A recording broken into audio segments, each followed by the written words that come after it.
సాక్షి పేపర్లో చూడండి మీరు, పెద్ద దస్తగిరి చనిపోయిన తర్వాత రోజు వీళ్ళే వార్త రాస్తారు.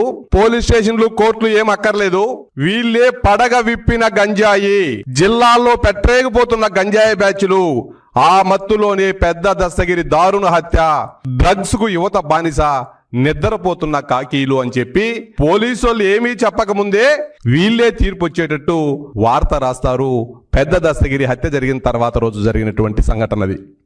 పెద్ద దస్తగిరి హత్యలో A13గా ఉన్న నిత్యానంద రెడ్డి హత్యలో ఆయన ప్రమేయం ఉంది.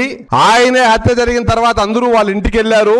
ఆయనే వాళ్ళకు డబ్బులు, ఆయనే వాళ్ళకు వాహనాలు సమకూర్చి పరారయ్యే విధంగా చేశాడు అని చెప్పి వార్తలు బయట వస్తా ఉంటే, చనిపోయిన తర్వాత రోజు మార్చురికి వెళ్ళి ఆయనే శవాన్ని చూస్తాడు. మళ్ళీ ఆయన ఆ పార్టీ నాయకులతో ఉండేది, అన్ని ఫొటోస్ కూడా చూస్తున్నారు. హత్యలో ఆయన పాత్రే ఉంటే మళ్ళీ ఆయనే వెళ్ళి చూసేటువంటి విజువల్స్ కూడా మీకు చూపిస్తాను.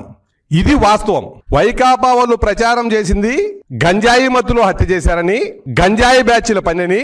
ఇది ఒక సాధారణంగా గంజాయి మత్తులో జరిగిన గొడవలో హత్య జరిగిందని వాళ్ళు చెప్తే, దాని బ్యాక్గ్రౌండ్ ఏంటో కూడా మీకు చెప్పే ప్రయత్నం చేస్తా. ఇప్పుడు ప్రభుత్వ డాక్యుమెంట్ మీకు చూపిస్తున్నా. సర్వే నెంబర్ 492లో కాలువ పరంపోగు 97 సెంట్లుంటే 97 సెంట్లతో కలిపి కాలువ పరంపోగును ఆక్రమించుకుని, దానికంటే ముందు సర్వే నెంబర్ లో ఒక ఎస్సీ కులానికి చెందిన పుల్లయ్య అనే భూమి 1.5 ఎకరా ఉంటే, ఆ 1.5 ఎకరాను దస్తగిరి వాళ్ళ నాన్న పేరు పుల్లయ్య పేరు మీద ఎక్కించుకొని అంతా కలిపి అమ్మేసి వెంచర్లేసి కాలువ పరంపోగు ఆ ఎస్సీ కులస్తులు కోర్టులో ఉంటే, కోర్టులో పెండింగ్ లో ఉన్నా కూడా వెంచర్ వేసి అమ్మేశారు గత ప్రభుత్వ పాలనలో. వెంచర్ వేసి అమ్మేసిన తర్వాత ఈ పెద్ద దస్తగిరి అనే ఆయనే కడపలో ఈనాడు పక్కన రవీంద్రనాథ్ రెడ్డికి అద్భుతమైన ప్యాలెస్ నిర్మించి ఇచ్చారు. అది కడపలో ఏ చెట్టును పొట్టును అడిగినా కూడా దాని గురించి నిజాలు చెప్తారు. ఆ ఇంటికి సంబంధించిన విజువల్స్ కూడా మీరు అందరూ కూడా చూడాలి.